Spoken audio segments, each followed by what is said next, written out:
akan datang terhadap kalian seorang laki-laki yang mana seorang laki-laki tersebut termasuk ahli surga.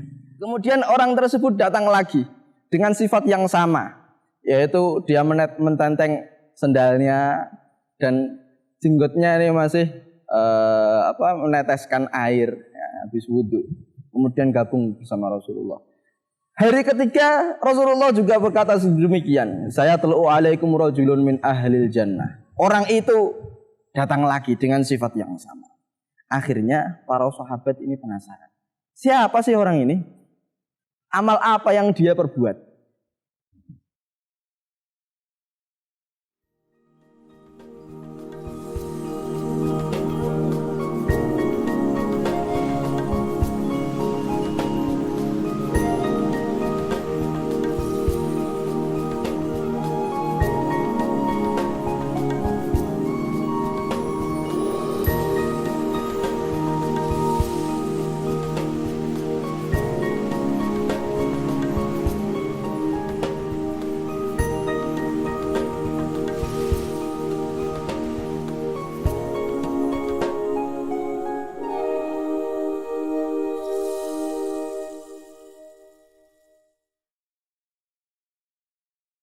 Apa yang dia perbuat?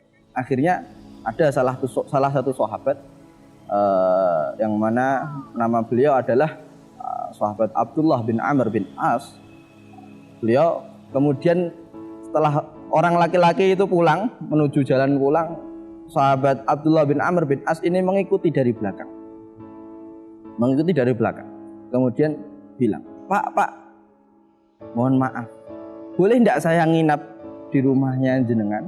Di rumahnya Bapak selama 3 hari. Terus di antara adat orang Arab ya, kalau adiyafah salasat ayyam atau bertamu itu 3 hari. Selama belum sampai 3 hari, tuan rumah tidak akan bertanya kamu mau apa di sini, enggak.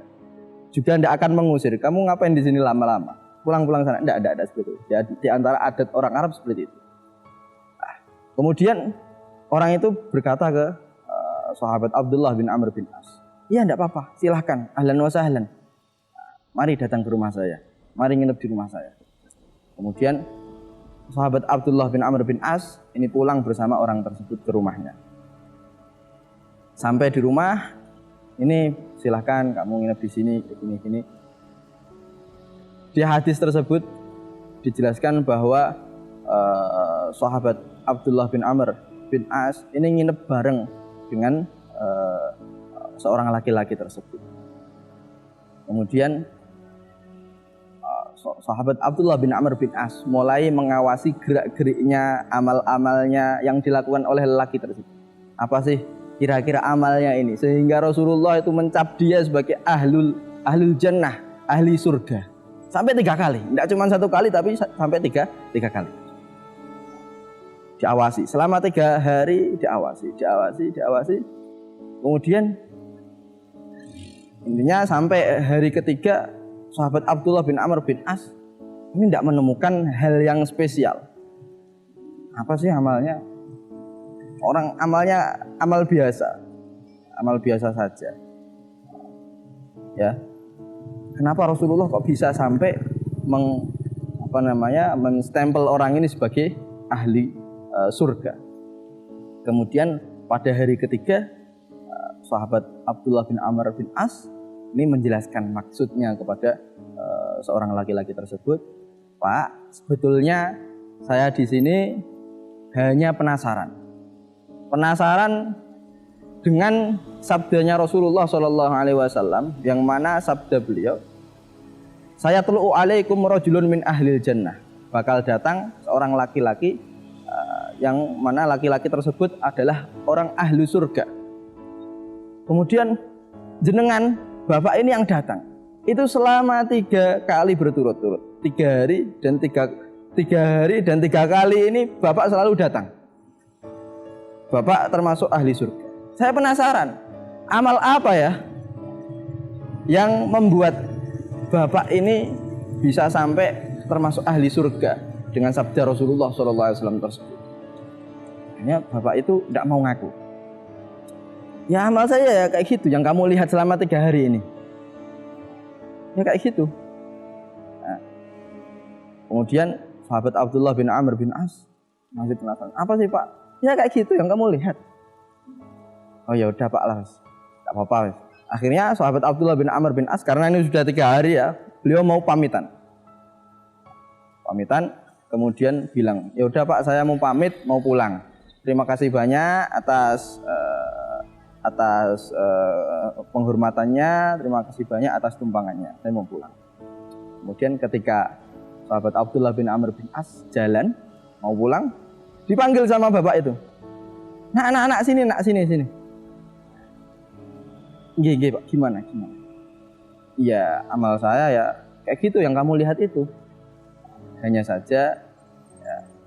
Hanya saja di dalam hati saya, alhamdulillah tidak ada rasa dendam, tidak ada rasa benci terhadap seorang muslim, terhadap seseorang.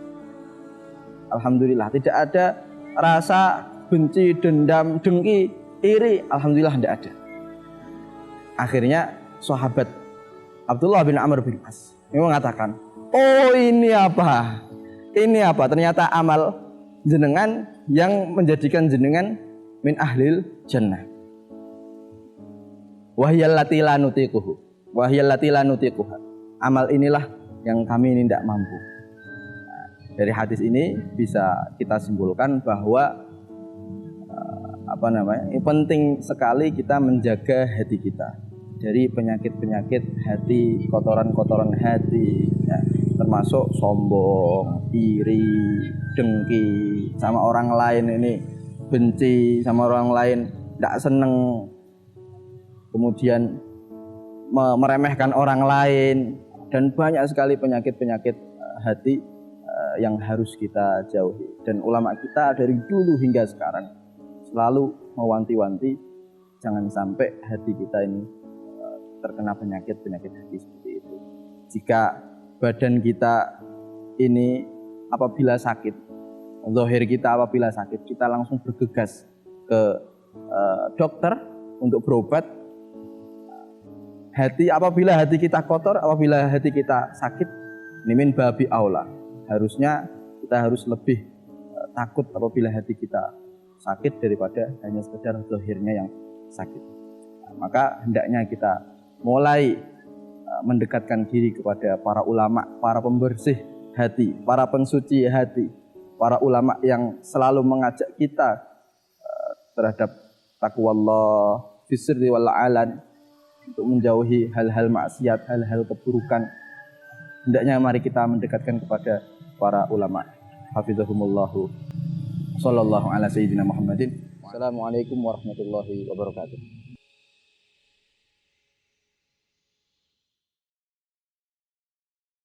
Kalamku, kajian Islam Qudsiyah. Jangan lupa ya, subscribe, like, dan komen.